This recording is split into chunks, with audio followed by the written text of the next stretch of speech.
Hi guys! Straight off the bat I'm going to apologise for the lighting because it's weird.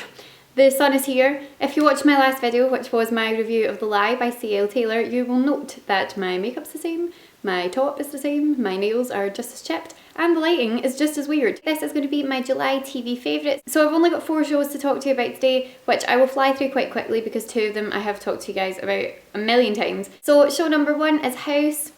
I'm sure you're all gasping with shock at that. But I'm on season 7 now and I haven't really watched as much of it this month as I watched last month, but that's purely because I've been kind of obsessing over something else.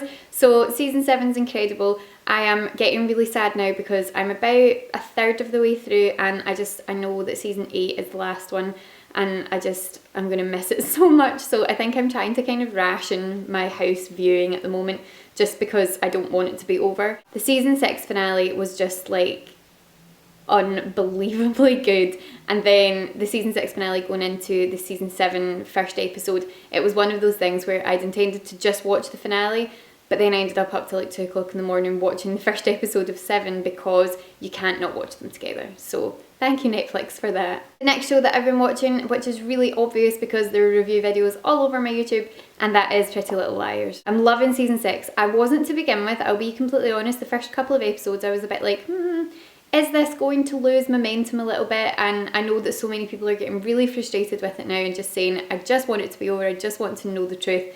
And while I do feel that way, there's another part of me going, oh, but then it'll be done and then I'll know. And once we know everything, then it'll be kind of sad because I've really enjoyed the ridiculous ride that has been Pretty Little Liars. All of my Pretty Little Liars review videos are on my film and TV playlist, so you can go and watch those if you are as much of a fan as I am. The next show that I have been loving this month is The Originals. I love this show. I've talked about it before. It is the spin-off from The Vampire Diaries. If you've never seen it before, that is basically what it is. It's a Vampire Diaries spin-off featuring a few of the kind of key characters from that show. The Originals are basically the original vampire family and they now have their own show, and I watched season 1 last year and just thought that it was unbelievably good. The amazing history and backstory that they've built into this, and it's creepy, I will give you that. It's not one of these shows you think, oh, it's just one of these teen things, but it's actually very creepy and there are moments in it. There's a lot of sort of witchcraft. It's focused on these kind of supernatural creatures, so you've got your werewolves and your vampires, but there's a lot of witchcraft kind of built into this, and so there are a lot of kind of like witchy spell scenes that are actually quite hard to watch.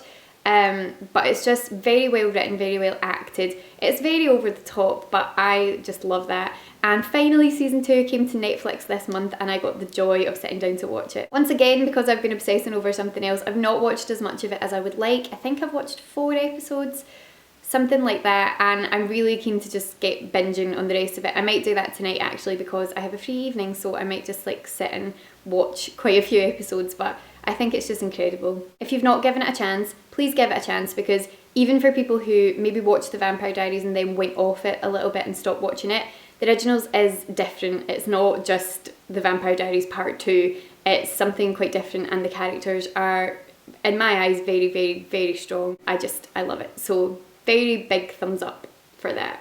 And finally, the show that I have been obsessing over and binging on this month is, drumroll, Parks and Recreation. I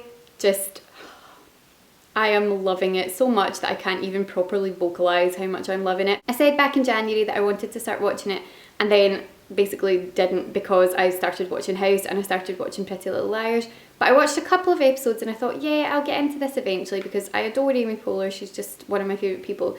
And I knew that if I gave it a chance I would like it, but I just never had time. I was watching too many other things. And then earlier this month I was like, right, we're going to dedicate some time to actually watching Parks and Rec.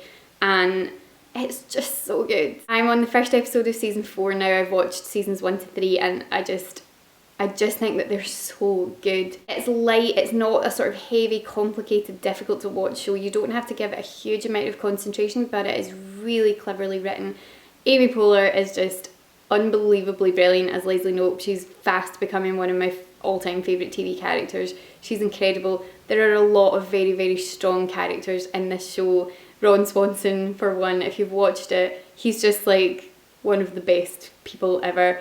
And Chris Pratt is in it and he is such a sweetheart and just one of these characters that you just kind of want to shake your head at and hug at the same time. So it's incredible. It's so good. I can't say enough good things about it. If you're a fan of shows like The Office, you'll definitely be a fan of Parks and Rec. I just love that there's this really strong central female character and there's really strong female friendships built into this show, which I just always love to see. And it's just wonderful. So that is what I have been binging on this month. So I'm going to go now. This video is already longer than it should have been, but I really hope that you enjoyed that. Let me know in the comments down below what you have been watching this month, or if you're a fan of any of the shows that I mentioned. I hope that you're having a great week, and I will speak to you again soon. Bye! So this is my Thanks to Education video. This is a campaign that's been run by a charity called Room to Read, which is a charity that I have really admired the work of for a long time and have